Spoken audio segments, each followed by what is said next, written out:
राम राम बोलते हो ना, तो जितने देवी देवता भगवत स्वरूप हैं वो सब आप पर प्रसन्न है। जिस पर भगवान राम की कृपा, जीत गए भैया संसार को। यदि राम नाम में प्रीति हो गई तो जीत सिया गए। राम। सभी सनातन प्रेमियों को मेरा प्रणाम। तो मित्रों, जैसा कि आपको पता है कि हमारी कोशिश है हर घर श्री रामचरितमानस पढ़ा जाए। इस कोशिश में मैं लगा हुआ हूँ और इस कोशिश में मैं तब तक लगा रहूँगा जब तक कि हमारे भारतवर्ष का घर का हर बच्चा हर बच्ची श्री रामचरितमानस पढ़ना डेली स्टार्ट नहीं कर देते। ऐसा नहीं, आप लोग पढ़ते तो हैं बट डेली नहीं पढ़ते। तो हमारी यही कोशिश है कि मॉर्निंग में आप कम से कम 5 चौपाई आप जरूर पढ़िए। अगर आप स्कूल जाते हैं या आप जॉब करते हैं, जो भी कुछ करते हैं, तो उसके जाने से पहले कम से कम 5 मिनट का आप टाइम निकालिए और श्री रामचरितमानस की 5 चौपाई आप जरूर पढ़िए। आइए मित्रों, इसी के साथ श्री रामचरितमानस की शुरुआत करते हैं। जय श्री राम। यह इतिहास पुनीत अति उमह कहीं वृषकेतु, भरद्वाज सुन अपर पुनि राम जन्म कर हेतु। याज्ञवल्क्य जी कहते हैं, हे भरद्वाज, इस अत्यंत पवित्र इतिहास को शिव जी ने पार्वती से कहा था।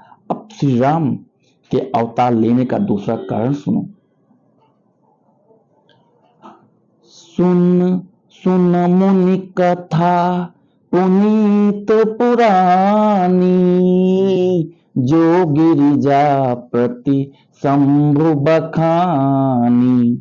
विश्व विदित एक कै कै देशु, सत्य के तु तहाँ बसई नरेशु।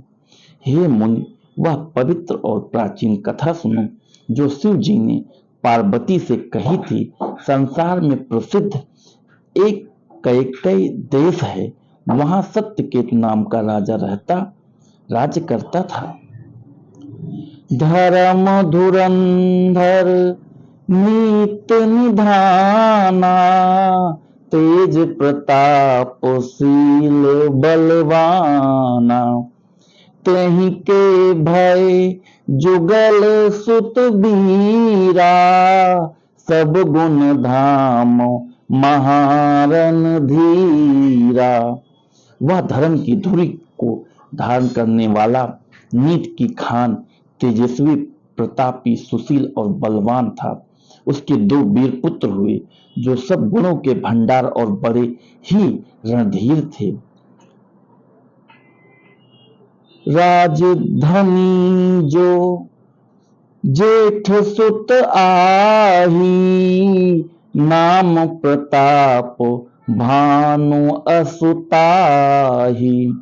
अपर सुतहि अरि मर्दन नामा, भुज बल अतुल अचल संग्रामा।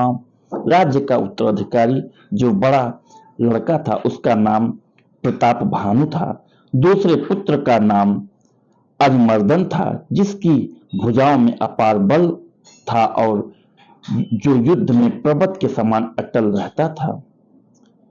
भाई है भाई परम समीति, सकल दोष छल बरजित प्रीति। जेठे सुतहि राज नृप दीन्हा, हरिहित आप गवन बन कीन्हा। भाई भाई में बड़ा मेल और सब प्रकार के दोषों और छल से रहित सच्ची प्रीति थी। राजा ने जेठ पुत्र को राज दे दिया और आप भगवान के भजन के लिए वन को चल दिए। जब प्रताप रवि भय नृप, फिरी दोहाई देश।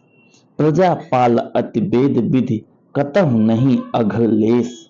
जब प्रताप भानु राजा हुआ, देश में उसकी दुहाई फिर गई। वह वेद में बताई हुई विधि के अनुसार उत्तम रीत से प्रजा का पालन करने लगा। उसके राज्य में पाप का कहीं लेश भी नहीं रह गया। जय सिया राम। तो मित्रों, हमारी आज की 5 चौपाई कंप्लीट हुई श्री रामचरितमानस की। तो कोशिश करिए कि आप लोग भी 5 चौपाई श्री रामचरितमानस की डेली अपने फैमिली के साथ, अपने बच्चों के साथ, अपने परिवार के साथ डेली पढ़िए। समाज की भलाई के लिए, कलेश जो इनके घर में कलेश हो रहा है, कलेश मुक्ति के लिए, और आपके घर परिवार में समृद्धि के लिए। तो कोशिश करिए कि 5 चौपाई आप जरूर पढ़िए। इस समय महाकुंभ का प्रयागराज में बहुत ही भव्य और सुंदर शाही स्नान चल रहा है। तो कोशिश करिए कि आप लोग जाइए और स्नान करिए अपने परिवार के साथ, अपनी फैमिली के साथ। अभी मैं कल ही आया हूँ वहाँ से, बहुत ही अच्छी व्यवस्था है। भीड़ भी अभी नॉर्मल है, जितनी पहले भीड़ थी उतनी भीड़ नहीं है, एकदम नॉर्मल है। अब तो ई रिक्शा वगैरह और गाड़ियाँ वगैरह भी चलने लगी हैं। तो आप लोग जाइए अपनी फैमिली के साथ और स्नान करके आइए। इसी के साथ मैं अपनी वाणी को विराम देता हूँ। जय श्री राम।